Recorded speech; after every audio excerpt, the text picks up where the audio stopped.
Hey there, welcome to History Lullaby. Tonight, we're diving into an uncomfortable yet fascinating topic. What weren't Roman slave owners allowed to do to their slaves? It's a bit like asking what a toddler can't do with a crayon and a white wall there are. Rules, sure, but let's be real. Chaos usually wins out. Before we get started, do me a favor if you're enjoying these late-night historical journeys. Hit that like button and subscribe. And of course, I love hearing from you in the comments, so let me know where you're tuning in from and what time at Island. It's always so cool to see this little global community of history lovers coming together. Now, take a deep breath, dim those lights, and if you've got a fan nearby, give it a whirl for some cozy background noise. Let's ease into tonight's journey through the gritty, complex, and sometimes chaotic realities of ancient Rome together. Let's begin with legal definitions, because that always sets the mood. In ancient Rome, a slave wasn't a person. They were legally classified as res, which is Latin for thing. Not a person with limited rights or an underpaid intern, just something. Same legal category as a bench or a decorative urn or a goat with anxiety. And Roman owners treated them accordingly. You could beat a slave, sell them, rent them out, brand them, gamble them away, or re-gift them like an unwanted fruit basket. You could even send them to fight in the arena. Though, in fairness, some preferred that to folding laundry for a senatorial wife with trust issues. But despite this delightful buffet of absolute power, the Romans eventually realized that some boundaries might be helpful. Not because they discovered empathy don't be ridiculous, but because murdering your workforce turns out to be a bit inefficient. Dead slaves can't serve wine, or pay taxes, or clean up the last dead slave. So laws appeared slowly, awkwardly, like a distant uncle at a wedding no one invited. The first limits were more like suggestions written in invisible ink. For instance, if your slave died under mysterious circumstances, like say from falling into a sword 17 times, there might be a trial or not. Depends on who you knew. If you were important enough, you could claim he tripped during a very intense game of dice, and no one would blink. Eventually, emperors like Hadrian, the one who built the wall, not the razor, passed reforms saying you couldn't kill a slave without a good reason. That reason was almost always, he annoyed me. But hey, it was a start. In short, yes, there were some things owners couldn't do, but those things were buried under a mountain of things they could. Roman law technically protected slaves, the same way an umbrella protects you in a hurricane. In early Rome, if you felt like killing your slave, you didn't need a reason. Bad haircut, eye contact at the wrong time, they brought you slightly warm wine off with their head. The law didn't flinch. After all, it wasn't murder if it involved property. And who hasn't wanted to destroy their property after a long day? But by the time the empire matured, around the same time Romans decided indoor plumbing was neat, things got a little more regulated. Not humanitarian, mind you, just organized. Killing your own slave began to carry legal consequences. Not necessarily bad consequences, but consequences nonetheless. Enter Emperor Hadrian, builder of walls, reformer of slave laws, and generally the kind of man who didn't like a scandal with his breakfast. He passed a law that said, hey, maybe let's not randomly murder the household staff unless we ask nicely first. Owners now needed to go through a magistrate to get state approval before executing a slave because nothing says justice like bureaucratic homicide. Of course, enforcement was spotty. If you were rich and well-connected, magistrates didn't question you. If you weren't, well, congratulations. Your trial would be held right after the next chariot race, and well before anyone actually cared. Still, it was technically illegal to kill a slave without a formal process, which means that somewhere, at some point, some very stressed-out Roman lawyer had to explain to a client that yes, even if the slave overcooked the dormouse, public crucifixion was no longer a first response solution. The motivation behind this legal tweak wasn't compassion, it was crowd control. Romans had already seen what happened when slaves got too angry. Spartacus and his buddies didn't exactly throw a polite tea party.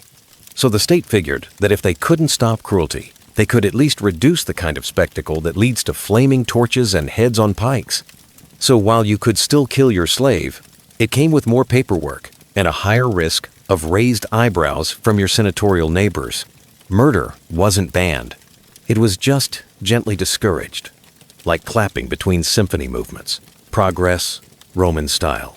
Let's talk about a dark, uncomfortable, but historically important topic: how Roman slave owners treated the personal boundaries of their enslaved people. Spoiler alert: boundaries were not exactly Rome's strong suit. These were people who built bathhouses for 300 and called it me time. In ancient Roman law, a slave was not considered a person in the full legal sense, and that meant the idea of bodily autonomy didn't really apply. Owners could impose themselves physically, not just through labor, but in more personal and private ways without any need for consent, consequence, or moral justification. It wasn't written down explicitly in law because it didn't need to be. Just as you wouldn't find a law in ancient Rome telling people not to borrow their own sandals, there were no regulations about whether an owner could demand intimate services from a slave. It was simply assumed disturbingly, universally, to be part of the package. This applied to all kinds of people: women, men, and especially young slaves who were seen as aesthetic additions to elite households. These individuals were often placed in roles where their appearance and obedience were expected to entertain guests, and not always just with lute music or wine refills. Were there protections? Technically, if a different owner harmed your slave in a serious way, you could sue them for property damage. Yes, not for violation of the person, but for damage to the asset. The Roman courts were less concerned with dignity and more with depreciation. Later emperors, particularly under the Christian era, began issuing vague laws, encouraging morality and modesty, at least on paper. But these reforms came late in the empire's history, and were more about appearances than enforcement. If anything, they were the legal equivalent of putting a fig leaf on a statue and calling it progress. In short, there were virtually no boundaries protecting slaves from personal exploitation in this area. It wasn't just common. It was normalized, a system where even the act of resistance could be punished more harshly than the abuse itself. Yes, it's dark. But understanding these realities matters, not to glorify Rome, but to confront what power, when unchecked, can look like in its rawest form. Ah, yes. Marriage, the sacred union of two souls. Or in Rome's case, the careful fusion of property rights, status calculations, and in-laws who might own gladiators. But what did this noble institution mean for slaves? Very little. Roman slaves couldn't legally marry. That's not to say they didn't fall in love, cohabitate, or raise children. They absolutely did. In fact, some long-term relationships among enslaved people were as committed as any Roman senator's fourth marriage, which, let's be honest, was usually more about inheritance than affection. But these unions weren't marriages in the eyes of Roman law. Instead, they were called contubernium, a word that sounds like something you'd put ointment on, but actually referred to a sort of unofficial domestic partnership. Think common law marriage, but without the law part or the rights or the privacy. Owners could permit these pairings, and sometimes even encourage them, especially if the resulting offspring would be born into slavery and conveniently boost the household labor force, a 2-for-1 deal with a lifetime warranty. But the catch? At any moment, the master could end it, sell one partner, reassign them, or marry them off elsewhere. A slave couple could live together for decades, raise children, and still be torn apart because someone needed a strong back in Sicily, and the other was good at mopping mosaics in Gaul. Did enslaved people petition for their partnerships to be respected? Sometimes, and in rare cases, especially when one or both partners were later freed, their union could be retroactively recognized, like getting a marriage certificate years after the divorce. Heartwarming, right? To add another layer of awkwardness, owners themselves could marry their slaves via contubernium. Though again, it wasn't legal marriage, just a deeply problematic mix of power dynamics, ownership, and what Romans might have called domestic convenience. Love stories, these were not. Imagine working in a house for 20 years, raising kids, scrubbing amori, fetching grapes, and then overhearing your master refer to you as that tall one with the limp. That's not just rude, it was Roman reality. In ancient Rome, a slave's identity was as malleable as clay in a potter's hands. If the potter were impatient, slightly power-mad, and didn't believe in last names, while slaves did have names, they were often given by their masters, changed arbitrarily, or stripped away altogether. Think of it as an ancient version of deleting someone's entire Google profile and replacing it with Steve number 4. You could be born with a beautiful Greek name like Callista, meaning most beautiful, and by the time you'd been sold twice and transferred across provinces, you'd be Spatula because someone thought it was funny. And unlike celebrities today, you didn't get to rebrand yourself. You couldn't request something elegant like Aurora or Maximus Prime. You got what you were given. Worse still, the Roman system didn't really recognize the full humanity of slaves in legal or social terms. You were defined not by your heritage, beliefs, or even your talents, but by your function. Were you good at cooking? You were Cocus. Did you manage accounts? Dispensator. Did you mess up the laundry once? That idiot. Of course, if you were especially skilled or educated, say a Greek philosopher turned tutor for Roman brats, you might get a little respect. Maybe even keep your original name. But don't get comfortable. One bad day, and you'd be back to being number 12. Roman satire even mocked this, showing households where every slave had the same name just to keep things simple for the owner. Davis, bring the wine. 5 men would show up. One would be punished for being too slow. The rest were punished preemptively, just in case. So could Roman slave owners erase your name, your history, and your identity? Absolutely. The only thing harder than escaping slavery was escaping the nickname you got after that one time you sneezed on a senator. And if you ever did gain your freedom, well, good news, you gotta keep your master's family name. Because nothing says freedom like being forever linked to the person who used to own you. Picture a Roman villa, marble columns, a fountain shaped like a sea god vomiting water, and in the back room, a slave teaching a senator's son how to recite Homer in flawless Greek. That's right. Not all slaves were forced to dig trenches or haul lamori.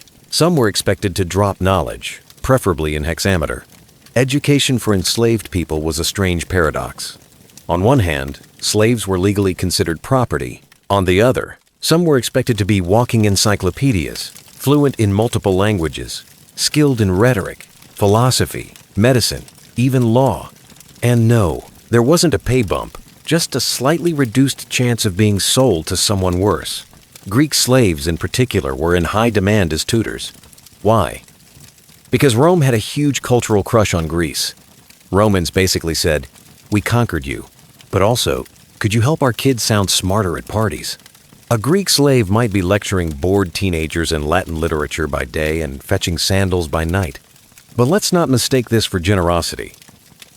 Owners didn't educate slaves out of kindness.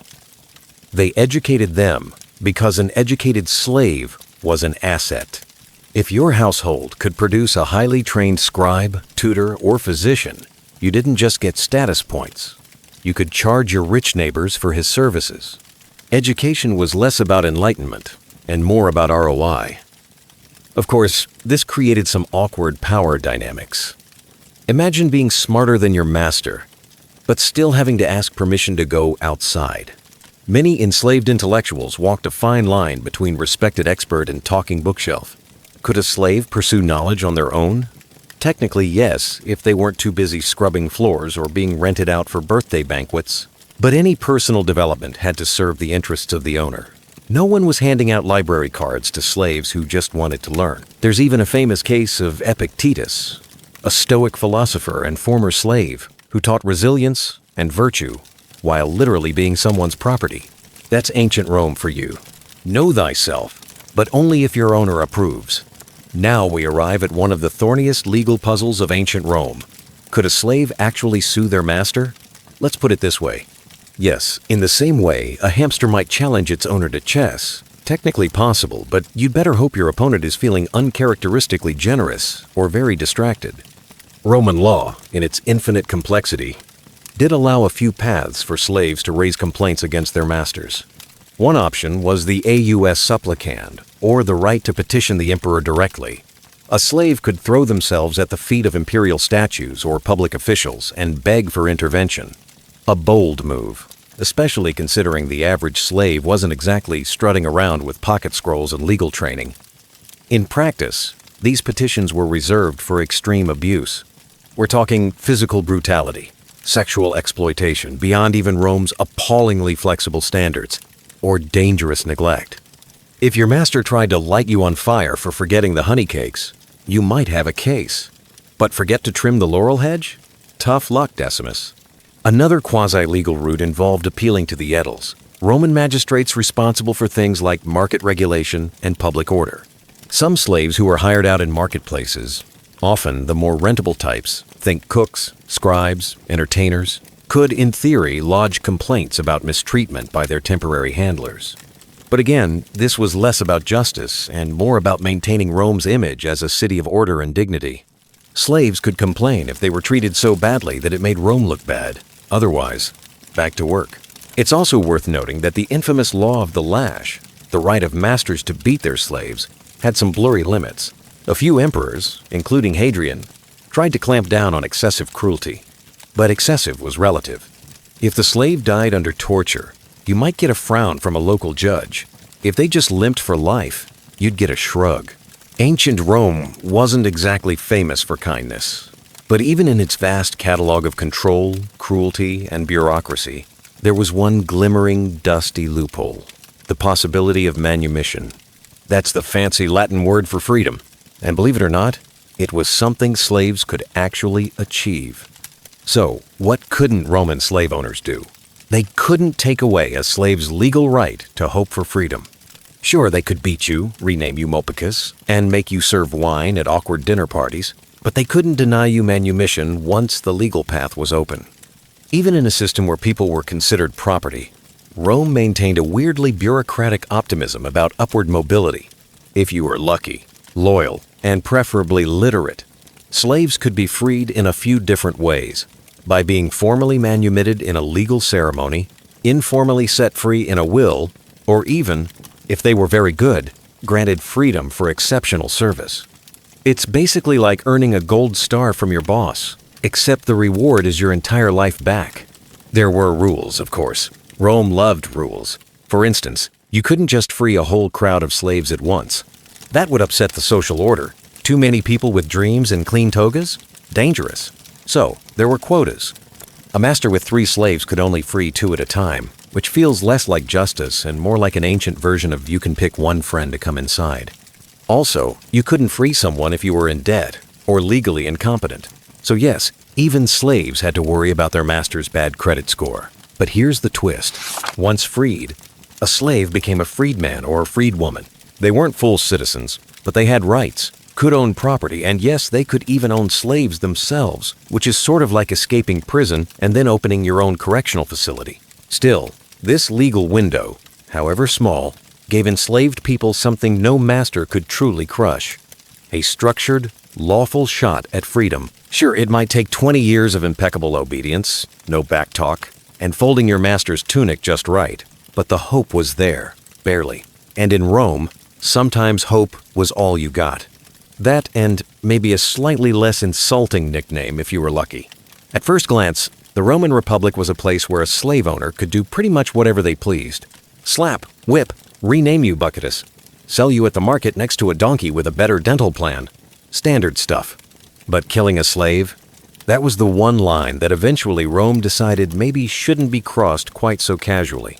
In the early days, a Roman paterfamilias, the all-powerful male head of the household, think dad, but legally, Zeus could kill a slave without so much as a paperwork hiccup. Slaves were property, after all. You don't get arrested for smashing your own vase, even if that vase could talk, bleed, and knew your favorite bedtime story. But as the empire matured and emperors realized that slaves were kind of the backbone of the economy, not to mention increasingly irreplaceable as tutors, accountants, and barbers who didn't slit your throat, the laws began to shift ever so slightly. Under Emperor Hadrian, yes, the wool guy, things started changing.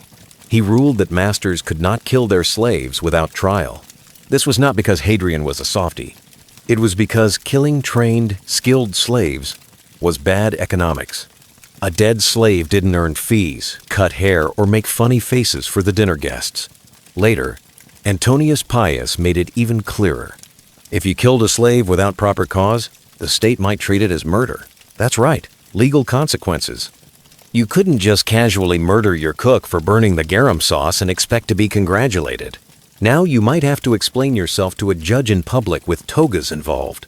This didn't mean slave owners turned into gentle humanitarians overnight, but it did create a strange legal gray zone. Slaves couldn't sue their owners for slapping them into next week. But if the owner got too murdery, the state might step in. Why the change? Partly morality, partly money, mostly money.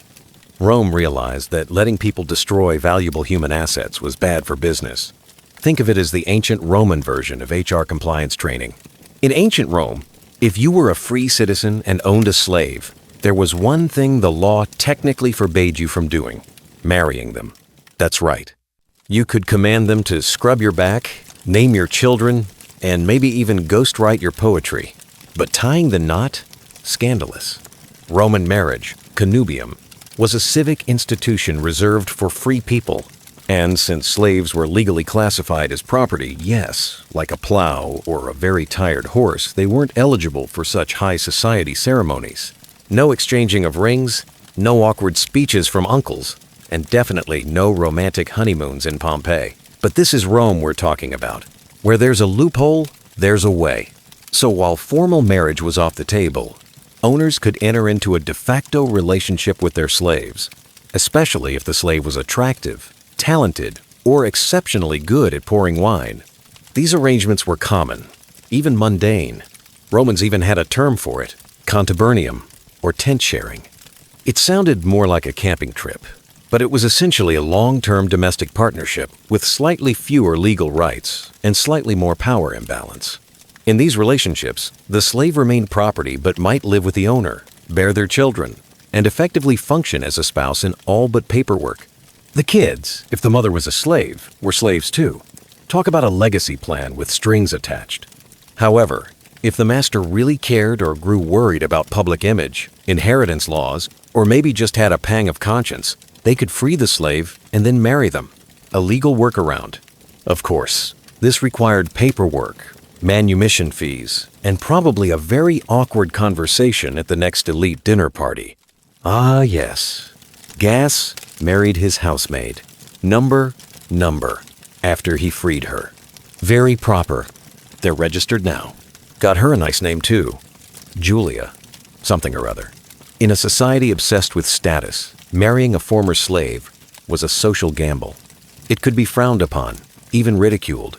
But legally, once freed, she was fair game. You could have been the brightest slave in Rome, fluent in Greek, skilled in accounting, able to recite Cicero backward while juggling, and still, you would never be allowed to run for public office. Not even something boring like street lantern supervisor, because despite being the backbone of Roman society, slaves weren't considered full humans in the legal sense, more like highly durable, multilingual furniture. And Rome, ever obsessed with dignity, dignitas, decided that its political offices should only be filled by freeborn men, preferably those with a certain number of ancestors who hadn't been forcibly bought. This meant slave owners couldn't shove their cleverest slave into the Senate, no matter how much better they were at rhetoric than the local patrician, who still thought the Punic Wars were ongoing. The logic: public office was a privilege of libertas, full Roman freedom. It was tied to honor, family name, and usually an unhealthy obsession with togas. And while slaves could serve public officials, and often did sometimes running entire estates or managing finances behind the scenes, they could never hold the title themselves. Even freedmen, those former slaves who had clawed their way up into partial citizenship, were still barred from many high-ranking positions. They might own land, start businesses, and wear less itchy tunics, but the Roman establishment still viewed them with suspicion. You were pouring wine for a senator last year, and now you want to be one? Let's not get carried away. But here's the kicker. Many wealthy Romans relied heavily on their highly educated slaves to do the actual work. Need a speech written? Send it to your Greek slave. Need a library managed? Your slave copists got it. Need a bribe handled discreetly? Who better than someone who legally doesn't exist in court? Still, the slave himself, no matter how brilliant, could never rise to public power until he was freed. It was the ancient equivalent of being the ghostwriter for a best-selling book, but never allowed to sign your name on the cover. So no, masters couldn't legally turn their slaves into consuls or senators, though they could, and often did, let them manage everything except the spotlight. Because Rome was fine with slaves being the brains behind the curtain, just so long as no one noticed. Now, You might assume that if a slave witnessed a murder in ancient Rome, the courts would rush to hear their valuable testimony, cross-examine them gently, and offer a complimentary glass of watered-down wine. But Rome had other ideas. In Roman law, slaves were not allowed to testify under oath. Not because their memory was bad or because they didn't know who stabbed who at dinner, but because they were considered too untrustworthy to speak the truth unless you first beat it out of them. Yes, you read that right. In Rome, the standard method of obtaining a slave's testimony in court was torture, because nothing screams justice like screaming witnesses. Roman jurists believed that slaves would lie to protect their masters, which to be fair isn't entirely wrong when your entire existence depends on the whims of the guy who owns your bed, body, and breakfast. So, instead of relying on good faith, they relied on hot irons, lashes, and other medieval-sounding instruments. Several centuries before the Middle Ages even began, this led to a legal paradox. Slaves couldn't be forced to testify in their master's favor. And if they were willing to, well, that was suspicious too. So the courts preferred to motivate honesty with pain. It's not exactly the Socratic method. Now you might wonder, were there any exceptions?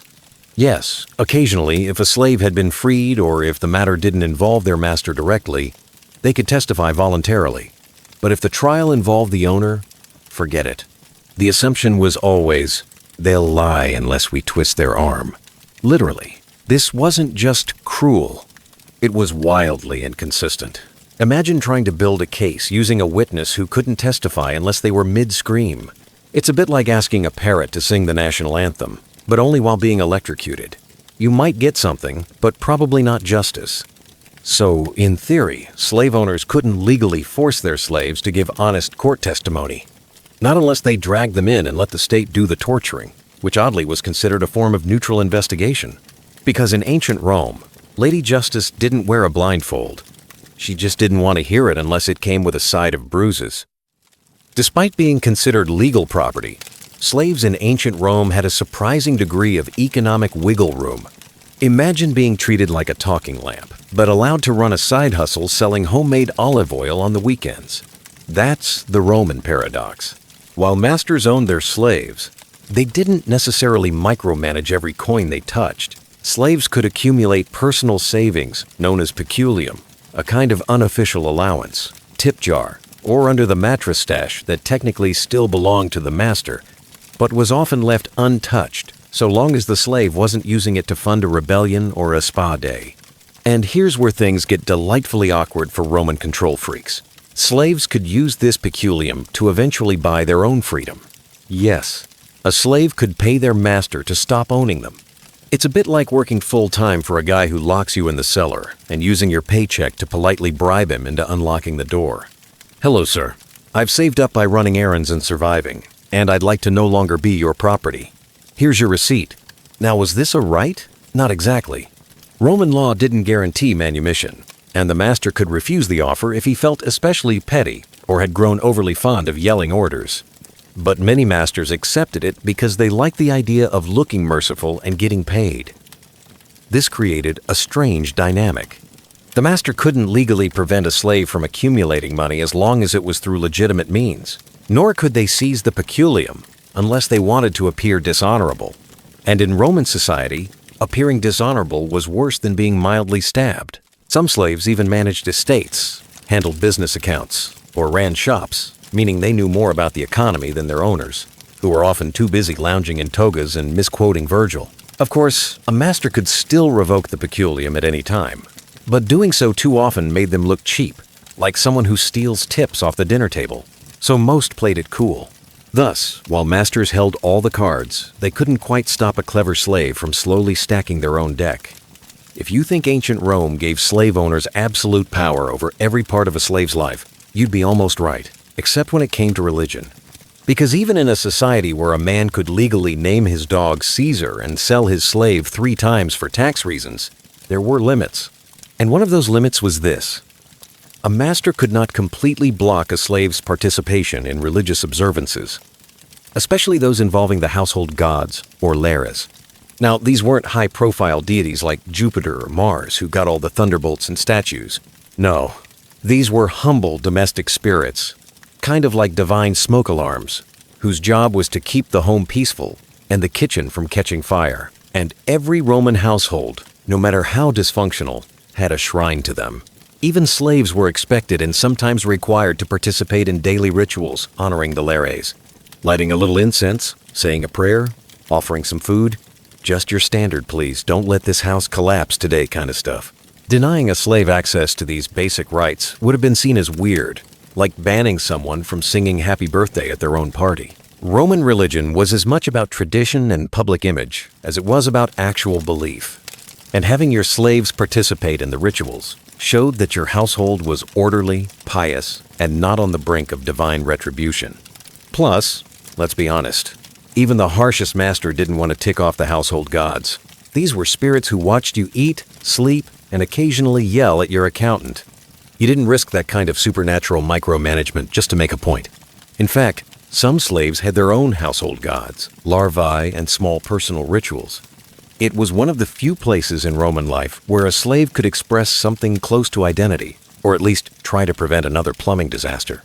So, while a master could control most aspects of a slave's body and labor, when it came to appeasing the local spirits, they generally stepped back. After all, in Rome, even divine beings had their professional boundaries. For all their power, prestige, and terrifyingly large busts on coins, Roman slave owners had one major Achilles heel: public embarrassment. You see, in Roman society, dignitas, one's honor, reputation, and general image as a respectable toga wearer mattered more than gold, goats, or military victories combined. And nothing chipped away at that precious social armor quite like being dragged into scandal involving the people who literally cleaned your chamber pot. This meant that legally or not, there were things owners simply didn't do to their slaves. Not because they suddenly developed ethics, but because the Roman public could be extremely judgmental. The mob, the Senate, even your dinner guests could ruin you faster than a badly timed vomitorium incident. Take, for example, the case of a Roman noble who punished his entire household of slaves for a crime committed by one. It technically was legal at the time. Collective punishment was a thing, but the backlash was so severe the Senate considered passing laws to prevent such excesses in the future. Roman Twitter, also known as shouting in the forum, was not having it. And don't forget the power of infamia, a legal and social stain that could stick to a master who was too cruel, too exploitative, or just too loud about how awful they were. If you ended up being that guy who whipped his slaves for mispronouncing Latin, your reputation might end up worse than a disgraced charioteer and with fewer fangirls. In fact, being perceived as a good or merciful master became a weird sort of flex. Masters would stage acts of kindness, freeing a slave in public, granting a peculium, letting one marry just to show off their moral compass, which was usually spinning like a drunken centurion. In the Mongol Empire, a Khan's harem was never just a private collection of lovers. It was a living emblem of empire.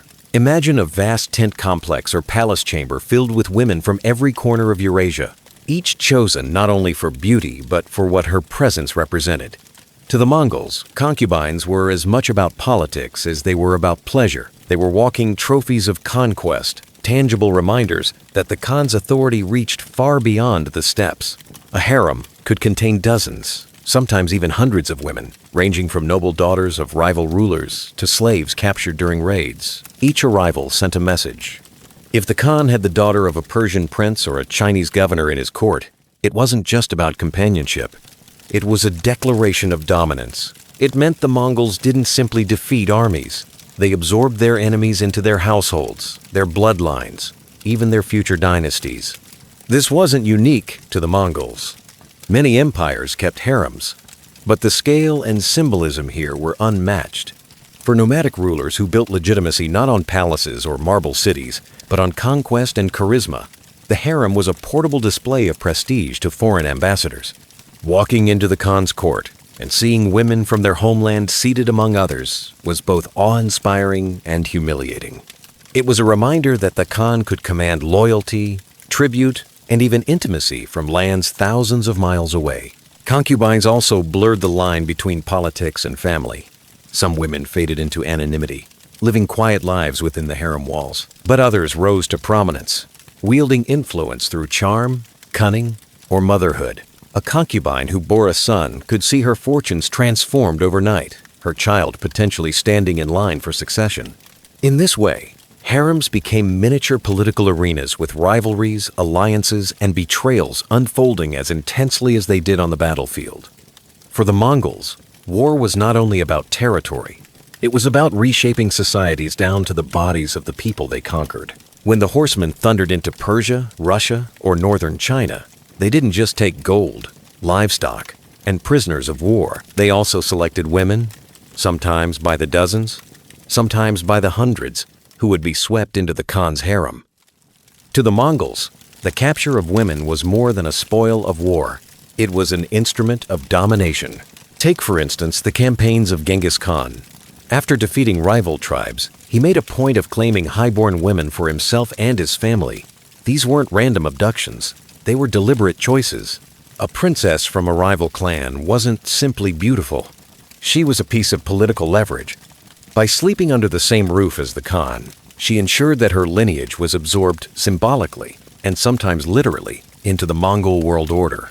It was a brutal kind of diplomacy, one that mixed conquest with forced intimacy. But capture didn't always mean elevation. For every noble woman taken as a concubine, countless others, peasants, servants, slaves, were swept into the lower ranks of the harem. Some were destined for lives of obscurity, their names never recorded, their roles reduced to the endless cycle of serving, entertaining, and being forgotten. To them, conquest meant the erasure of identity, replaced by the anonymity of being one among many.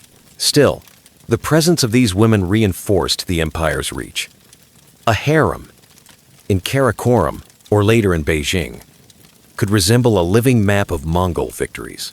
You might see a Turk beauty from Samarkand, a song girl from Hijo, a Russian captive from Ryazan, and a Persian noble from Isfahan, all seated in the same hall, speaking different languages, bound by the same fate. Each one was proof that no wall, city, or dynasty was beyond Mongol power. And yet, amidst this brutality, opportunity sometimes flickered. A concubine with intelligence and ambition could rise above her station, catching the Khan's eye and securing influence for herself or her family. Conquest created victims, yes, but it also created unlikely players in the grand game of empire. The harem was not just a prison. In rare cases, it was a ladder, albeit one built from violence and subjugation. Not every woman in the Mongol harems was taken by force. Sometimes they arrived wrapped in silks, accompanied by servants, and presented like jewels in a box. These were the daughters and sisters of kings, governors, and kings' survival over resistance. Sending a woman to the Mongol court was a grim but practical form of diplomacy, one that often meant the difference between keeping a throne and watching it burn. For rulers facing the unstoppable cavalry, tribute wasn't just gold or horses.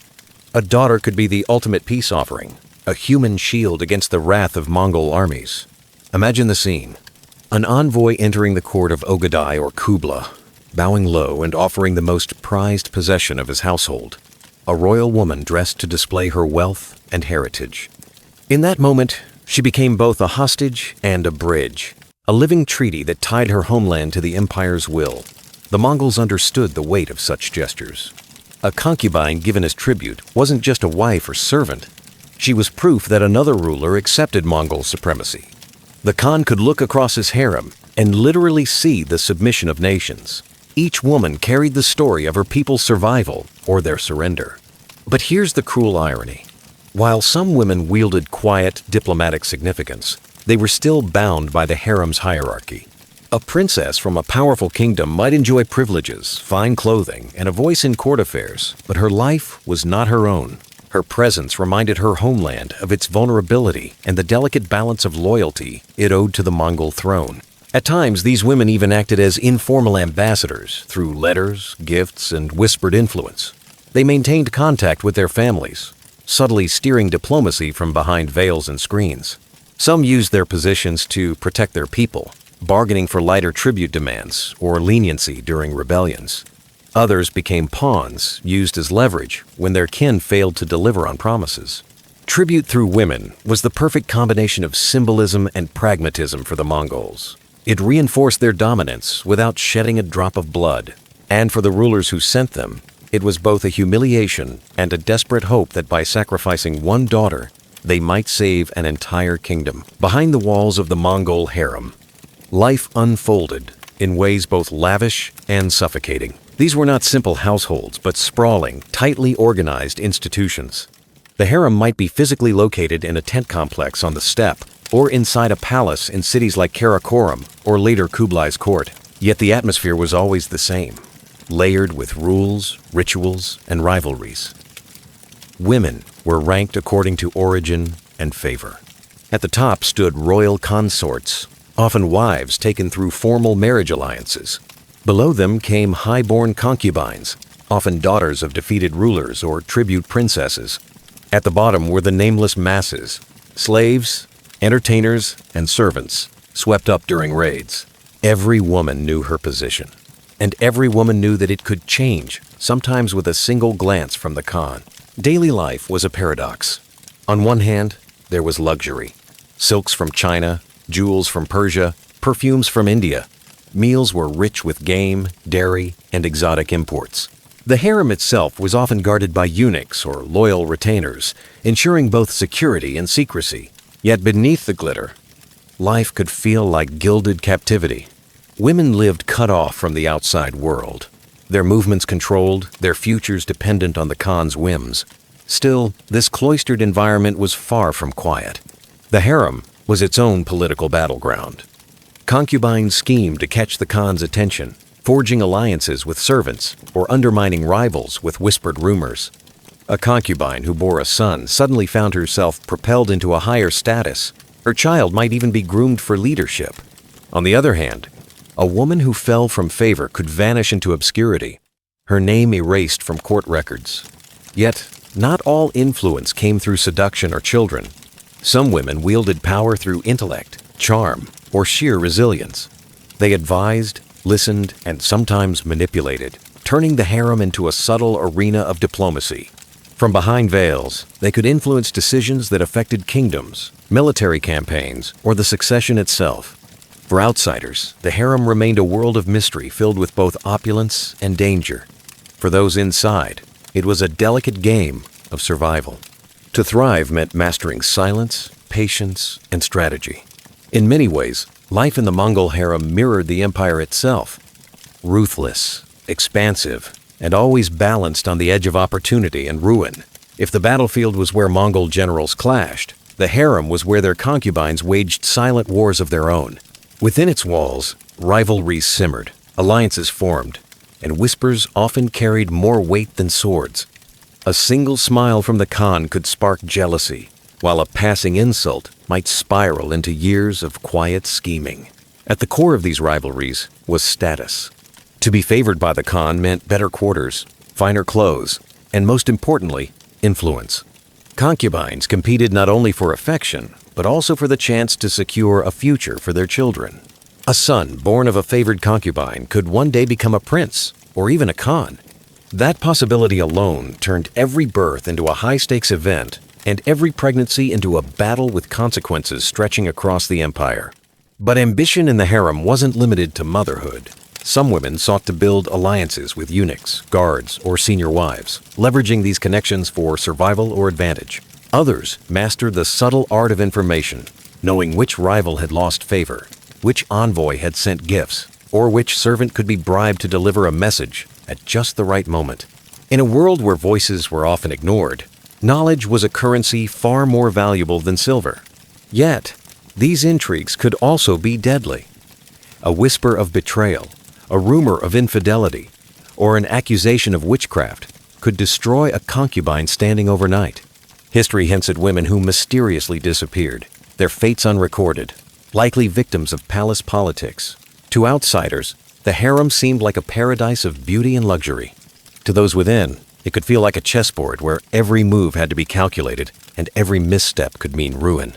What makes these rivalries fascinating is that they mirrored the empire's larger struggles. Just as Mongol princes vied for succession and generals plotted their next campaign, the concubines maneuvered within their confined world for influence, security, and recognition. Their rivalries weren't just petty squabbles. They were reflections of the Mongol court itself, condensed into the lives of women forced to play the game of survival with stakes as high as any battlefield. In this sense, the harem was not merely a private space. It was an echo chamber of the empire's politics, where intrigue thrived and rivalries shaped destinies. If concubinage was a game of chance, then motherhood was the ultimate jackpot. In the Mongol Empire, bearing a son didn't just elevate a concubine's rank, it transformed her into a power broker. The moment a child cried within the harem walls, the woman who gave birth could rise overnight from relative obscurity to a position of genuine influence. Mongol politics revolved heavily around bloodlines, and every Khan was deeply invested in producing heirs. Official wives often held seniority, but concubines who bore sons could rival them in authority. A single birth could tilt the balance of succession, fueling rivalries that extended beyond the harem into the court and battlefield. Suddenly, generals, ministers, and even foreign envoys had to pay attention to a woman who just weeks earlier might have been overlooked. Mothers of princes had unique responsibilities. They were expected to oversee their child's upbringing, ensure loyalty among servants, and sometimes even act as political advisors. While a boy was raised in the warrior traditions of the steppe, his mother remained the guardian of his early education, shaping his values and allegiances. Some concubines became fierce advocates for their sons, maneuvering to secure lands, armies, and titles for them. But the stakes were brutally high. If a concubine's son failed, was sidelined, or lost a succession battle, both mother and child could face ruin, or worse. The Mongol Empire was infamous for its violent succession, struggles with princes clashing in bloody conflicts that tore families apart. For the women who bore them, survival meant not only protecting their child, but also navigating the vicious rivalries between competing mothers.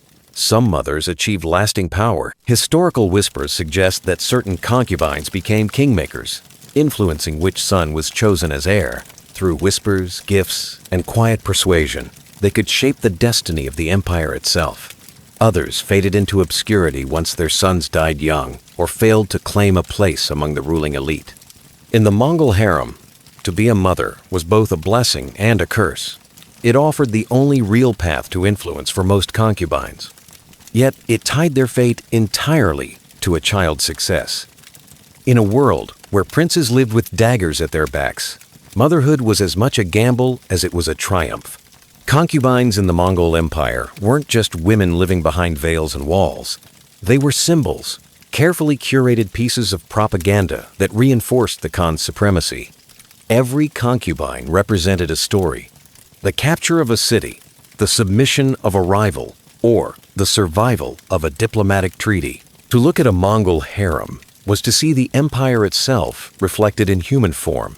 Imagine the scene: a court gathering where foreign envoys entered the Khan's palace. They were led past rooms filled with women of unmistakably different origins: Turkic, Chinese, Persian, Russian, Korean. Each bore the distinct marks of her homeland: embroidered robes, jewels shaped in regional styles, or hairstyles that spoke of far-off traditions. To the Mongols, this diversity was not chaos, but proof that their authority spanned continents. The harem was a living atlas, each woman a pin on the map of conquest. This symbolism worked on multiple levels. Domestically, it reminded Mongol nobles of the Khan's unmatched power. He commanded not only men and armies, but also the beauty and bloodlines of conquered peoples. For foreign diplomats, the message was even sharper. Your land may still exist, but your daughters are here. The Khan doesn't just rule territories. He rules families, futures, and dynasties. The presence of concubines also reinforced the Mongol image of themselves as world rulers chosen by the eternal blue sky. Just as the empire absorbed craftsmen, scholars, and generals from all corners of Eurasia, so too did it absorb women. The harem was not an indulgence. It was a microcosm of universal rule, echoing the belief that the Mongols were destined to govern the entire world. Of course, this symbolism weighed heavily on the women themselves. Many were stripped of their identities, renamed, and refashioned into ornaments of empire. Yet for some, that role came with opportunities. A concubine might subtly leverage her position as a representative of her homeland, advocating for her people or shaping policies in their favor. In this way, the harem became both a prison and a stage where women played unwilling but crucial roles in empire building. Concubines were never mere companions. They were living trophies, symbols of conquest. and reminders of the Mongols' relentless hunger for domination. In their faces, the world could see the cost of empire.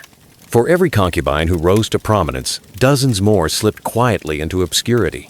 The Mongol harems were vast, sometimes housing hundreds of women, and most lived their lives unseen by history. Their names were rarely recorded, their faces forgotten, their stories erased by the sheer scale of empire. For these women, survival, not influence, was the highest achievement. Life for the lesser concubines was marked by routine and invisibility.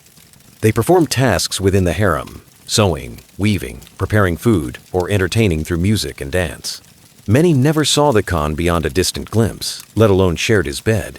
For them, the grandeur of the harem was less about opulence and more about monotony. Days blended together, punctuated only by the small dramas of rivalry, illness, or the occasional promotion when a favored concubine fell from grace. Yet obscurity was often safer than ambition. To strive for influence meant attracting enemies. And in the harem, enemies could be fatal. Rumors of witchcraft, disloyalty, or disrespect could condemn a woman to exile or worse. In contrast, those who kept their heads down, who blended into the background, often endured long lives within the harem's protective walls. Their anonymity was a shield against the dangers of intrigue. Still, survival carried its own costs. These women were uprooted from their homelands, stripped of their languages and traditions, and remade into silent fixtures of the Mongol court. They lived lives disconnected from their families, knowing they would never return to their native lands. For some, the memory of home faded into fragments. A lullaby half remembered, a recipe long forgotten, a childhood story they could no longer tell in their original tongue. And yet, survival in itself was a victory. The Mongol Empire was an unforgiving world filled with brutal campaigns and ruthless politics. A concubine who lived quietly in the harem outlasted soldiers, generals, and even princes who perished in endless wars. While history ignored them, these women carried the resilience of endurance. Their lives remind us that not all history is written in bold strokes of conquest and power. Sometimes it is written in silence, in the quiet persistence of those who endured without leaving their names behind. In the shadow of the empire, survival was its own kind of triumph. The story of concubinage in the Mongol Empire is not just a tale of luxury or intrigue. It is a mirror reflecting the very mechanics of empire, how power was displayed, how politics were negotiated, and how women became both pawns and players in a world dominated by conquest. For the Khan, concubines were more than companions. They were symbols of legitimacy, tokens of diplomacy, and proof that no kingdom or people could resist Mongol will. The harem, filled with women from across Eurasia, was a living monument, one that told every visitor, this empire stretches farther than you can imagine. In this sense, the practice of concubinage shaped the image of Mongol rule as universal, destined, and unstoppable. For the women themselves, however, the legacy was complex. Some concubines rose to prominence, shaping dynastic succession and influencing imperial policy. Their children became princes, generals, and heirs to thrones. These women, often forgotten by name, quietly steered the fate of the empire through their proximity to power. Yet for every woman who found influence, countless others endured lives of obscurity, their voices lost in the shadows of the harem. What lingers is the duality of their existence, symbols and survivors, political tools and human beings. They remind us that history is not only written by generals and kings, but also by those who lived within their orbits.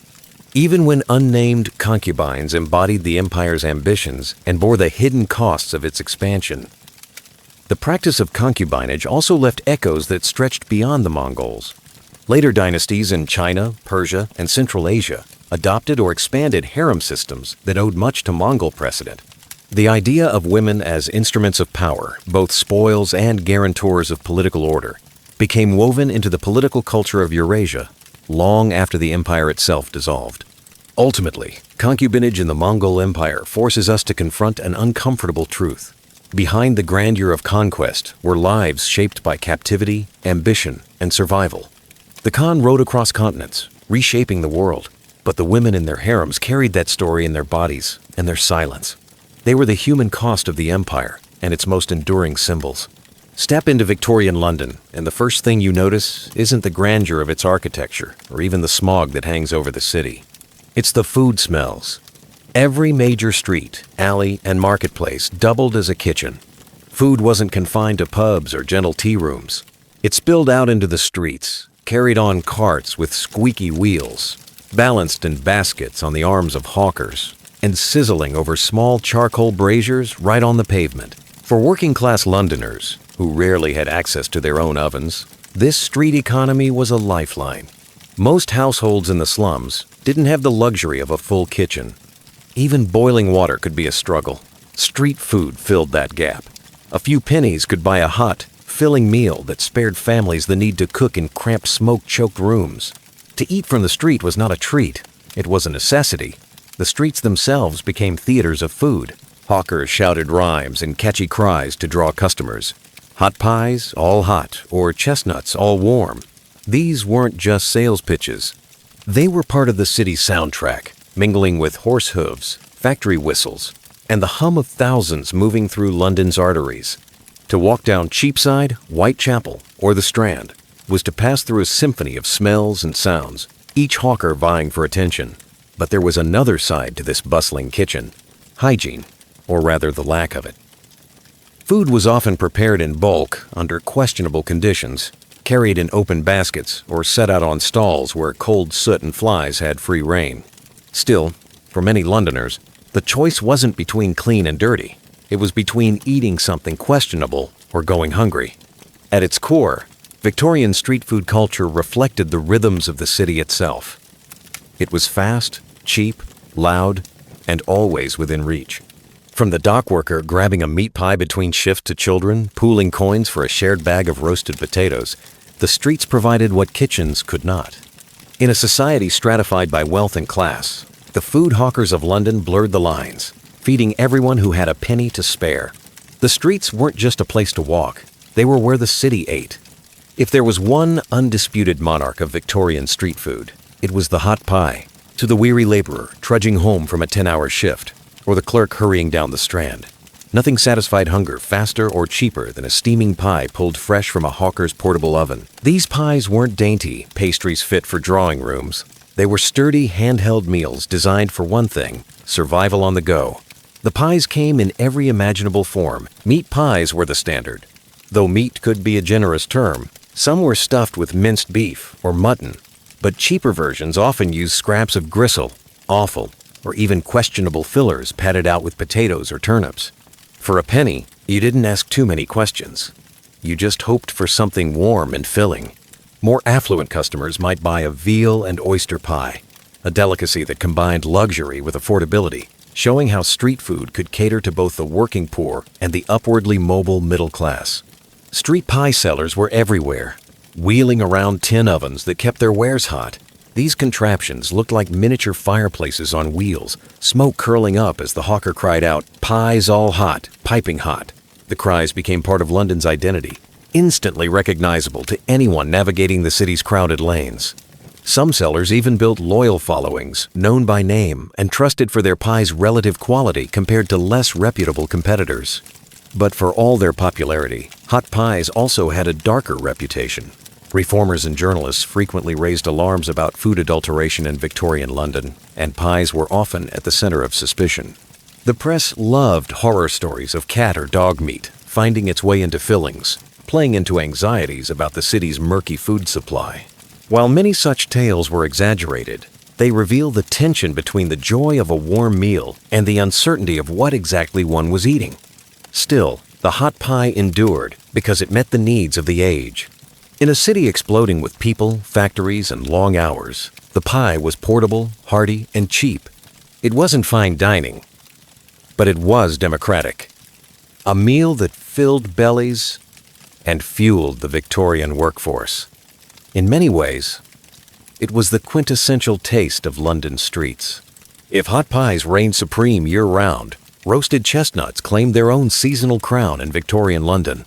As the days shortened and the fog thickened, the sharp, smoky scent of chestnuts roasting over open braziers drifted through the streets. It was the smell of winter in the city, wrapping itself around pedestrians like an edible perfume. Chestnut sellers set up on corners and busy thoroughfares. Their simple stalls marked by little iron pans or braziers, glowing with hot coals. For a penny, you could walk away with a warm paper cone filled with chestnuts, their shells charred, their flesh soft and nutty. For poor Londoners with numb fingers and empty stomachs, the chestnut wasn't just food, it was heat. Customers warmed their hands on the cone before eating, a small but precious comfort in the damp, bone-chilling cold of Victorian winters. The trade itself was often run by the very poor, many of them women and children. For some, selling chestnuts was the only barrier between their families and starvation. It required little equipment, just a brazier, fuel, and a supply of nuts, and could be operated anywhere crowds gathered. Railway stations, markets, and theater districts were prime spots with sellers catching customers as they poured out of evening shows. Chestnuts also carried a reputation as one of the safer street foods. Unlike pies, which could hide anything within their crusts, chestnuts were roasted in their shells right before your eyes. They didn't require complicated storage, and they were hard to adulterate. Reformers who railed against food impurities sometimes held up chestnuts as an example of honest street fare, simple, clean, and nourishing. Yet even here, there were hints of hardship. Sellers often worked long hours in freezing weather, their faces smudged with cold dust, their hands calloused from handling hot pans. For customers, the warm cone was fleeting comfort. For sellers, it was survival, 1 penny at a time. The popularity of roasted chestnuts was such that they became part of Victorian literature and art. Charles Dickens himself immortalized them, describing how their aroma filled London's wintry streets. More than just a snack, they symbolized the shared humanity of the city. A food cheap enough for the poor, yet fragrant and festive enough to be enjoyed by the middle classes. In a city defined by inequality, roasted chestnuts were one of the few treats that crossed all social boundaries. If roasted chestnuts carried the charm of winter evenings, then eel stalls embodied the grit of working-class London. For the city's poorest residents, eels weren't just another street snack. They were survival food, cheap and endlessly available. With the Thames teeming with the slippery creatures, eels became one of the most democratic staples of Victorian street cuisine. Eel sellers set up rough wooden stalls or operated from carts, displaying trays of the wriggling fish, sometimes still alive, sometimes already chopped into sections and stewing in large iron pots. For a few pennies, a hungry laborer could buy a serving of jellied eels, boiled until their natural gelatin set into a wobbly, glistening mass. For those with a stronger stomach, stewed eels simmered in pepper and vinegar offered a richer, more savory taste. Either way, they provided protein at a price no butcher could match. The stalls themselves were magnets for the working poor. Dock workers, factory hands, and costermongers crowded around them, scooping up portions eaten standing or carried home in little basins. Unlike pies or chestnuts, which were snacks, eels were a meal, cheap, filling, and sustaining enough to carry a man through another exhausting day. But eel stalls weren't just about food. They were social spaces. Men and women rubbed shoulders here, exchanging gossip, news, or jokes while spooning down their bowls. The air was heavy with the tang of vinegar, the bubbling sound of pots, and the cries of hawkers shouting prices. In a city where class divisions cut deep, eel stalls were one of the few places where poverty was openly visible yet communal, where survival had its own camaraderie. The popularity of eel stalls also reflected the precariousness of Victorian diets. Meat was expensive, bread was often adulterated with chalk or alum, and vegetables could be scarce in poor neighborhoods. Eels filled the gap, offering nourishment where other foods failed. Their abundance in the Thames kept costs low, though overfishing and pollution would later tarnish this abundance. To outsiders, eel stalls may have seemed unappealing, even grotesque. But to countless Londoners, they were lifelines, offering not just calories, but community. In many ways, they defined the very essence of Victorian street food. Practical, affordable, and unapologetically tied to the rhythms of survival. If hot pies and eels fed the stomach, penny ice creams and sugary street snacks fed the soul. By the mid-19th century, London streets rang not only with the cries of savory food hawkers, but also with the cheerful calls of sellers, promising a moment of sweetness for just a copper coin. For children and adults alike, these treats offered a brief escape from the grind of daily life. The most famous indulgence was penny ice cream. Long before refrigeration was common, street vendors carried ice mixed with saltpeter to keep their confections cold. Ice cream was scooped into small, reusable glasses, sometimes rinsed only briefly before being handed to the next eager customer. It wasn't luxurious Italian gelato, but for a penny, Londoners didn't complain. Flavors ranged from lemon and strawberry to questionable mixtures of milk and sugar syrup, turned into something resembling ice cream. Despite its dubious hygiene, penny ice was wildly popular, especially in summer when it turned crowded streets into impromptu carnivals. But ice cream was far from the only sweet treat on offer. Hawkers sold toffee drops, trickle sticks, candied nuts, and sticks of peppermint rock. Licorice roots were chewed by children whose parents couldn't spare more than a half penny. Vendors with trays strapped to their shoulders wove through busy streets, jingling bells or shouting, singing cries to announce their presence. The sight of children pressing their noses against trays of sweets became a familiar image in the city. These sugary snacks carried a powerful symbolism in Victorian London. For the poor, they were luxuries within reach, tiny indulgences that made deprivation easier to bear. For reformers, however, they were signs of moral decay, tempting children with cheap pleasures and distracting them from thrift and discipline. Newspapers occasionally published warnings about adulterated candies colored with poisonous dyes, adding another layer of anxiety to the sweet trade. Yet, the popularity of penny ice creams and sugary snacks persisted because they spoke to something deeper than hunger. They offered joy, however fleeting. In neighborhoods where children worked as street sellers themselves, hawking matches or newspapers, a penny spent on ice cream was not just about taste, it was about childhood. In a city that often denied them one, sugary treats may not have been nourishing, but they were essential in another way. They fed hope, delight, and the human craving for small pleasures amid hardship. Street food in Victorian London wasn't only about eating, it was about drinking, too.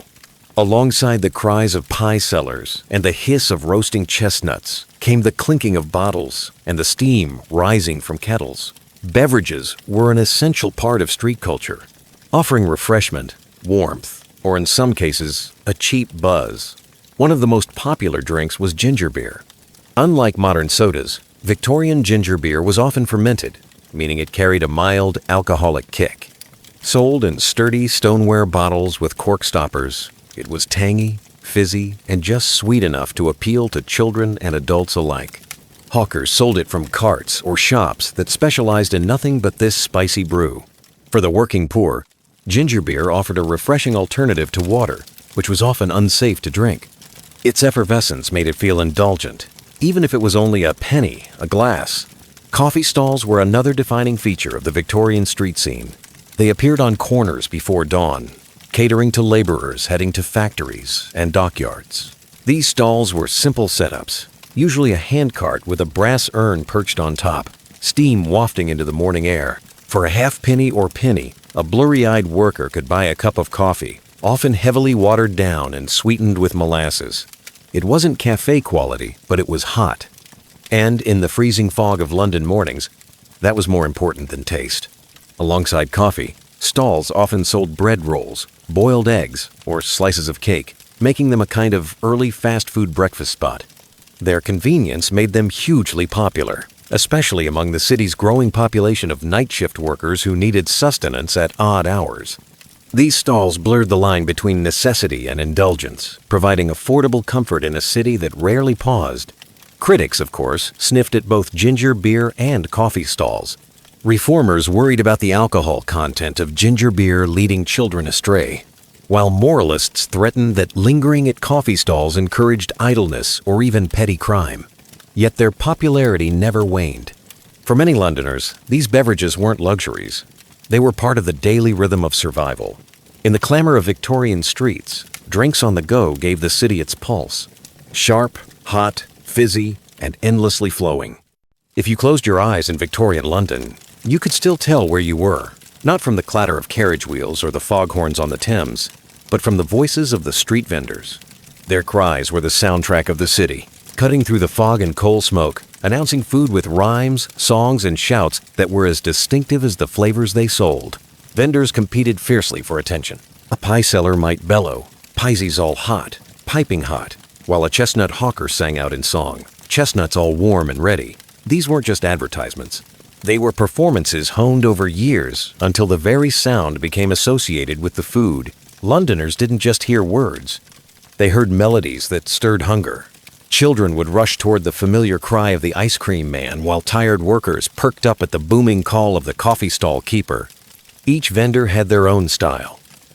Some used humor, poking fun at customers or rivals. Others relied on rhythm, repeating phrases like chants until they echoed across alleyways. The best-known cries became cultural markers, noted in newspapers, novels, and even parodies on the music hall stage. Charles Dickens himself often wrote of these cries, understanding that they were inseparable from the city's identity.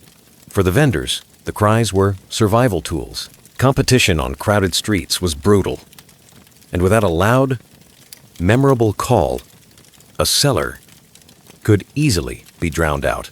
A sharp, catchy cry could mean the difference between going home with a pocket of coins or with spoiled goods. Some vendors even hired children to call for them, their high-pitched voices cutting through the din better than adult ones. But the cries were more than business. They created community. Neighbors came to recognize the same vendors passing through at certain times of day, their voices marking the rhythm of daily life. A coffee seller's call at dawn might wake a whole street, while an eelman's evening shout signaled supper time. To modern ears, the endless shouting might sound chaotic, but to Victorians, it was part of the city's living fabric, as essential as church bells or factory whistles. The cries of street vendors turned London's sprawling food market into something more than commerce. They transformed it into theater, memory, and sound. A chorus of survival echoing through cobbled streets. For all its color and variety, Victorian street food carried a shadow. The very real danger of what you were putting into your mouth. In an age before modern food safety standards, reformers, doctors, and journalists often warned that the city's cheap eats might fill stomachs, but could just as easily spread disease. The problem started with hygiene. Vendors worked outdoors, surrounded by coal, soot, horse manure, and industrial smoke. Food was exposed to flies and dust, and many hawkers lacked access to clean water. Coffee stalls often reused the same mugs all day, rinsing them in a single dirty bucket between customers. Penny ice creams, famously served in communal glasses, might pass through a dozen mouths before being wiped with a rag and handed to the next eager child. Then there was adulteration, the art of stretching ingredients to save money. Pies sometimes contained more turnip than meat, if meat appeared at all. Sweets were brightened with toxic dyes like lead chromate or copper sulfate. Bread, though not strictly street food, was often bulked out with chalk or alum, and reformers suspected similar tricks in street snacks. To those already weakened by poverty, such adulteration wasn't just deceitful, it was deadly. Health reformers and social critics seized on these dangers. The press published sensational accounts of what might lurk inside a penny pie, with tales of horsemeat or worse, cats and dogs being minced into fillings. While some of these stories were exaggerated, they reflected genuine anxieties about the murky origins of street food. Reformers like Henry Mayhew, who chronicled London's poor, painted vivid pictures of vendors scraping by, often forced to cut corners simply to survive. Yet, despite the warnings, street food thrived. For the poor, it remained indispensable. A steaming plate of eels or a handful of chestnuts was better than nothing, and for many there simply was no alternative. Even the middle classes, though wary, indulged in street treats when convenience or nostalgia outweighed fear. In a sense, Victorian street food culture lived in tension between necessity and danger. Reformers may have scolded, but Londoners kept buying, balancing the risk of sickness against the certainty of hunger. It was a gamble played every day in every alley where smoke curled from a hawker's brazier. Though the cries of hawkers have long faded, and the coal braziers are cold, the legacy of Victorian street food still lingers in Britain's culinary culture. What began as survival food for the poor laid the groundwork for traditions that endure today, shaping how London and the nation eats. Take the humble pie. Once the staple of a penny hawker's cart, it evolved into the enduring institution of the pie and mash shop, still found in pockets of London. The jellied eel, born from the necessity of cheap temps' catches, remains a dish tied to East End identity. a taste of heritage rather than desperation. Even the penny ice cream served in shared glasses to grubby children foreshadowed the rise of mass-produced ices that would become a summer staple across Britain. But beyond specific dishes, Victorian street food left a deeper imprint. It introduced the idea of convenience food. The concept that you could buy a hot meal quickly and cheaply without entering a tavern or waiting for table service was revolutionary. It created a rhythm of eating on the go that echoed into the 20th century with fish and chip shops, cafes, and eventually the fast food industry. The streets of Victorian London were, in a sense, the birthplace of modern grab-and-go dining. The legacy is also cultural. Street vendors with their cries and rhymes gave London its soundtrack, embedding food into the city's identity. Writers like Dickens immortalized them, capturing how street food was inseparable from the experience of urban life. To read about Victorian London without its hawkers would be like imagining the city without its fog or its cobblestones. At the same time, the health concerns that plagued Victorian street food spurred lasting change. Scandals about adulterated sweets and unsafe practices eventually pushed governments to enact food safety laws, laying the foundation for modern consumer protections. The tension between necessity, pleasure, and safety that defined Victorian street eating remains relevant today in debates over processed foods, additives, and fast food culture. In the end, Victorian street food was more than sustenance. It was survival, community, theater, and tradition rolled into one. Its flavors fed a city in transition, and its legacy continues every time Londoners grab a hot snack on the move. The streets may be quieter now, but echoes of those vendors still haunt the modern marketplace, reminding us that even the simplest foods can shape history. The story of the California Gold Rush begins quietly, almost accidentally, in January of 1848. James Marshall, a carpenter overseeing construction at Sutter's Mill along the American River, spotted something glinting in the water.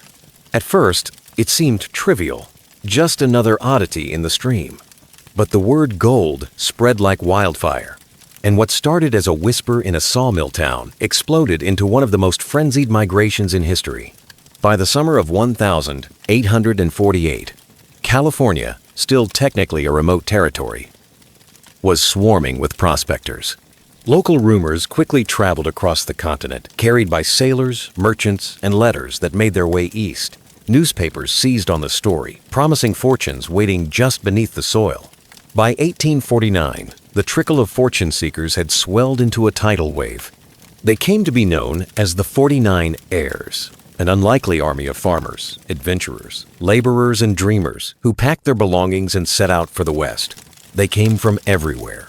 Americans trekked overland in covered wagons, braving deserts and mountains. Ships set sail from Latin America, Australia, and even China, crammed with passengers willing to gamble everything on a chance at riches. San Francisco, a sleepy settlement of a few hundred, transformed almost overnight into a roaring boomtown, bursting with tents, saloons, and makeshift shops. Its harbor is clogged with abandoned ships, their crews having deserted to chase gold upriver. Yet the rush was never just about shiny nuggets. People carried with them recipes, tools, and traditions that collided in the rugged frontier. Alongside the gold pans came Dutch ovens, rice cookers, and coffee pots. Every miner needed food, and every boomtown needed cooks, bakers, and brewers. Almost instantly, a new food culture emerged, improvised, chaotic, and nothing like the polished refinement of Victorian dining rooms back east. The dream of instant wealth drove thousands west, but reality set in quickly. Striking it rich was rare. Striking it hungry was inevitable. With so many mouths to feed and so little infrastructure, California became a land of shortages, sky-high prices, and culinary improvisation. To understand the gold rush is to understand not only the fever for riches, but also the daily struggle to eat, cook, and survive in a world where civilization itself seemed half-built. The rush for gold had begun, but so too had the scramble for food. The dream of golden fortunes quickly collided with the reality of eating like a prospector. In the mining camps of California, meals were less about taste and more about survival. The frontier diet was crude, repetitive, and for many, downright depressing. Food shortages were constant, prices astronomical, and preparation often as rough as the men themselves. At the core of a miner's diet was flour. It was the building block of everything from flapjacks fried on a skillet to rough loaves of bread baked in Dutch ovens buried under hot coals. Flour was precious, so much so that a single barrel could cost its weight in gold, literally. Next came beans, dried, salted, and endlessly boiled. They filled bellies without emptying too many purses. Coffee, usually bitter and burnt, was the lifeblood of the camps, gulped down by lantern light before long days of digging and panning. But variety was rare. Fresh vegetables and fruit were nearly impossible to come by in the early years, especially in remote camps. Miners often went weeks without anything green on their plates. Scurvy, the dreaded disease caused by lack of vitamin C, haunted the camps, leaving men with bleeding gums and aching joints. When lucky, prospectors might find onions or potatoes shipped in at outrageous prices. When not, they made do with salted pork or dried fish, foods that traveled well but offered little comfort. Cooking itself was usually a group affair. Camps pooled resources, and one unlucky soul was designated as the cook, often chosen not for talent, but for losing a bet or drawing the short straw. Meals were slung together quickly with little care for refinement. A miner might eat beans for breakfast, bread and beans for lunch, and if fortune smiled, beans with a scrap of pork for dinner. Complaints were common, but with energy needed for back-breaking labor, calories mattered more than taste. Yet, even amid the monotony, food revealed the harshness of the frontier. Every cup of coffee, every spoonful of beans carried the weight of scarcity and improvisation. For men who had crossed deserts, oceans, and mountains chasing gold, eating was no feast. It was a daily reminder that in California, survival came before fortune. If digging for gold was backbreaking, paying for food was gut-wrenching. The California gold rush created one of the most chaotic food economies in American history, where scarcity and opportunity collided in spectacular fashion. Miners might not strike a vein of gold, but merchants selling flour, bacon, and eggs often became wealthier than the men in the rivers. The problem began with numbers. Tens of thousands poured into California almost overnight. But farms, mills, and supply chains simply didn't exist on a scale to support them. Every bag of flour, every barrel of beans had to be shipped overland across the Rockies or around Cape Horn on a months-long sea voyage. By the time it reached the mining camps, prices had skyrocketed. Reports from the early years tell of staggering costs. A single egg could fetch up to $1, equivalent to more than $30 today. Potatoes, onions, or apples, when they appeared, were treated like treasure, sometimes sold at auction to the highest bidder. Coffee was so expensive that some camps reused grounds multiple times, each brew weaker than the last. A loaf of bread might cost a fortune in gold dust, and fresh butter was almost mythical outside of San Francisco. The shortages shaped the very character of mining diets. Many miners subsisted on monotonous rations of beans, bacon, and bread, not out of preference, but necessity. When supplies ran low, some turned to desperate measures, trading tools, or even clothing for a few pounds of flour. Others relied on hunting and fishing, though over time, even wild game grew scarce as thousands competed for the same resources. Meanwhile, the scarcity created a new kind of prospector, the entrepreneurial cook and merchant. Savvy individuals realized that feeding miners was often more profitable than mining itself. Camp cooks set up rough taverns, selling simple meals at outrageous prices. Entrepreneurs hauled food into camps with mule trains, charging what the market would bear, and the market would bear almost anything. The result was a frontier economy where food, not gold, was sometimes the most valuable currency. Food shortages turned every meal into a gamble. Would you spend your dust on a real dinner? Or save it for supplies to keep digging? In a land built on dreams of riches, hunger reminded everyone that fortune meant little if you couldn't afford to eat. The gold rush wasn't just an American story. It was global. By 1850, San Francisco and the mining camps were melting pots crowded with fortune seekers from Mexico, Chile, Peru, China, Australia, and Europe. They didn't just bring picks and shovels. They carried recipes, cooking techniques, and flavors that transformed frontier eating into something far more diverse than beans and bacon. One of the most visible influences came from Latin America. Chilean and Mexican miners introduced dishes built around beans, tortillas, and spiced meats. Chili peppers, virtually unknown in Anglo-American cooking at the time, found their way into stews and sauces, offering fiery relief from the monotony of boiled beans. Tamales, corn dough stuffed with meat wrapped in husks and steamed, became a common sight, sold in towns and mining camps alike. Then came the Chinese immigrants who arrived by the thousands. In the early 1852, they brought with them rice, soy sauce, dried mushrooms, and techniques for stir-frying and steaming. In a region starved for variety, Chinese cooking stood out for its flavor and ingenuity. Their ability to make satisfying meals from meager supplies impressed even skeptical miners. Though discrimination often forced Chinese communities into segregated quarters, their food filtered outward, leaving an indelible mark on California's palate. Europeans added their own touches. Italians baked crusty breads and introduced pasta. French immigrants opened bakeries, bringing pastries and cafe culture to San Francisco. Germans brewed beer and made sausages, offering hearty alternatives to salt pork. Even Australians contributed, drawing on their own frontier experiences to adapt recipes for rugged conditions. What made this food culture remarkable was its improvisation. With supplies scarce and ingredients expensive, immigrants often substituted local products or blended traditions. A Chinese cook might season wild game with soy and ginger. A Mexican miner might use California corn to press tortillas. What emerged was not a faithful reproduction of Old World cuisine, but a rough and ready hybrid suited to the gold rush environment. These culinary exchanges softened the harshness of frontier life. They offered moments of comfort and cultural pride, reminders of home in a strange and often hostile land. More importantly, they laid the foundation for California's future as a crossroads of global cuisine. Long before fusion became a culinary buzzword, the miners and migrants of the gold rush were living it. One tamale, one bowl of rice, one loaf of bread at a time.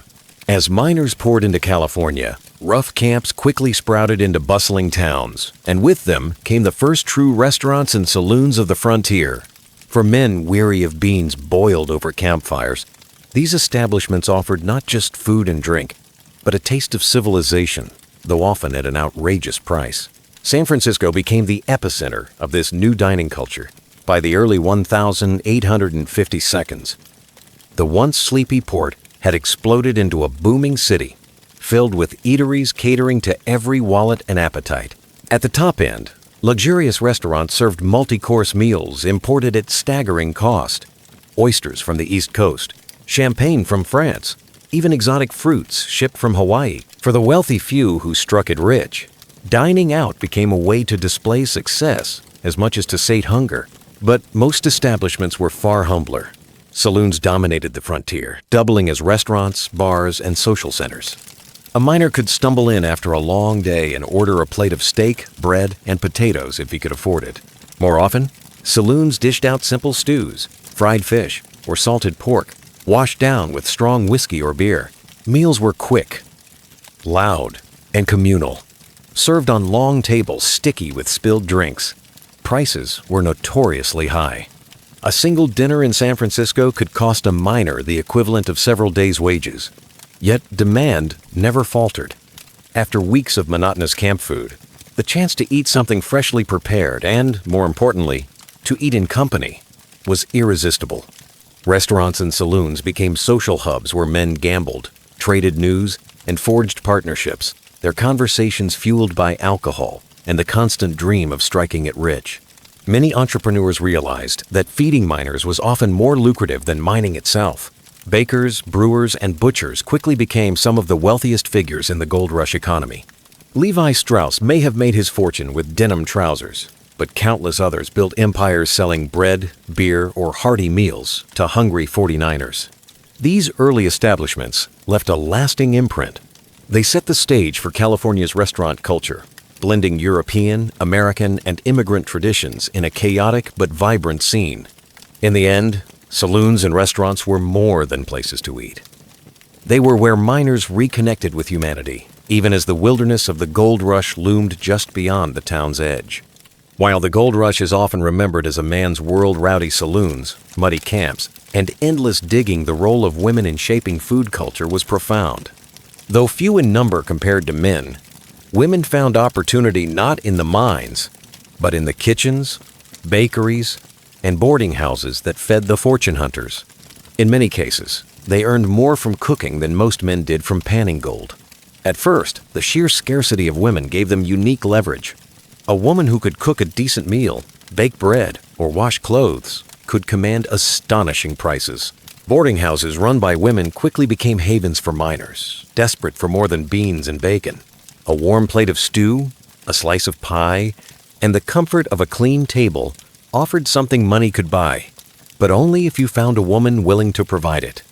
Many entrepreneurial women seized this chance. Some opened small bakeries, selling bread at premium prices. Others ran kitchens where they served hearty meals to lines of miners, charging in gold dust instead of coins. For them, cooking wasn't just labor, it was enterprise. Instead of sifting riverbeds for flakes of gold, they turned the hunger of thousands into steady profit. Women also brought refinement into the rough frontier diet. They introduced family recipes, pies filled with fruit, or roasts seasoned with herbs. Even small touches like fresh-baked bread or a cup of tea could transport miners back to memories of home. These meals carried emotional weight, offering comfort amid the brutal uncertainty of the mines. The presence of women also reshaped social spaces. Boarding houses run by women were often calmer, cleaner, and more disciplined than rowdy saloons. Meals there had a sense of order. Tables set, prayers said, food served with civility. For many men, it was the first taste of domestic life in years, a reminder of the world they had left behind. Though their numbers were small, women's impact was lasting. They not only sustained miners with food, but carved out economic independence in a society that often denied them opportunities. In many cases, it was women's cooking, not gold mining, that built the foundations of stable communities across California. Despite the hardships of the gold rush diet, beans, bacon, and bitter coffee meals often became the glue that held mining communities together around campfires in the Sierra Nevada or in makeshift shacks along the rivers. Food wasn't just sustenance. It was conversation, culture, and the one daily ritual that reminded miners they were human in a world consumed by gold fever. Camps were melting pots. Men from every corner of the globe gathered to eat together, and with them came the chance for cultural exchange.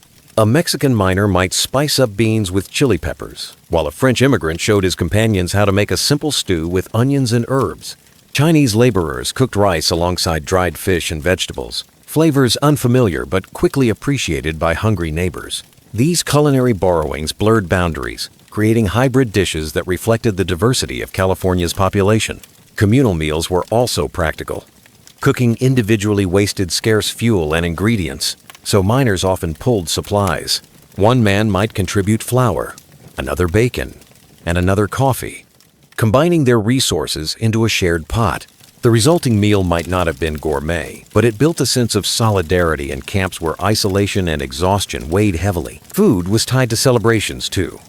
On holidays like Independence Day or Christmas, miners went to great lengths to prepare feasts. They saved up flour for pies, splurged on scarce meat, or bought luxuries from town to mark the occasion. These meals became emotional anchors, moments when the rough life of mining gave way to laughter, music, and memory. Even in hardship, food could bring joy, or at least amusement. Camp cooks were often the butt of jokes, praised when the beans weren't burned and cursed when they were. Stories circulated of legendary bad cooks whose meals were so foul they drove men back to the mines early. In a strange way, complaining about food became part of camp culture, a shared grumble that reminded everyone they were in the same boat. Ultimately, the act of eating together helped transform a swarm of lonely fortune seekers into something closer to communities. Around campfires and crude tables, the pursuit of gold paused long enough for miners to share not just a meal, but a moment of humanity. For all its tales of abundance, the gold rush also had a darker culinary underside. Hunger was never far away, and where scarcity ruled, exploitation followed. In the scramble to feed thousands, famine, fraud, and adulteration crept into the food supply, turning meals into a gamble as risky as panning for gold. Famine came first. In the earliest months of the rush, California had neither the farms nor the infrastructure to support the tidal wave of people. Ships brought goods from across the globe, but delays, storms, or shortages could leave entire regions of miners without flour, coffee, or meat for weeks. When supplies ran low, desperation set in. Prices skyrocketed, and those with food hoarded it or sold it at extortionate rates. For the poorest, hunger was a constant shadow, gnawing even as they swung their picks. Fraud was a natural byproduct of such conditions. Unscrupulous merchants preyed on desperate miners, selling flour cut with plaster or chalk, coffee mixed with ground acorns, or butter stretched with lard. Salt pork might be half rancid by the time it reached a camp, but it still sold for outrageous sums. Even canned goods, a relatively new invention, were sometimes tampered with. Labels promised oysters or fruit but hid far less appealing contents inside. Adulteration wasn't always malicious. Sometimes it was improvisation born of necessity. Bakers might stretch bread dough with sawdust or ground beans to make supplies last longer. Brewers diluted beer until it tasted more like bitter water.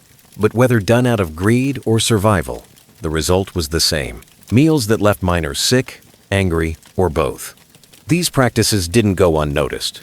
Newspapers in San Francisco published exposés warning readers of food cheats and urging caution. But for men deep in the hills, far from town markets, there was little choice. If a man was hungry enough, he would eat whatever was set before him, regardless of quality.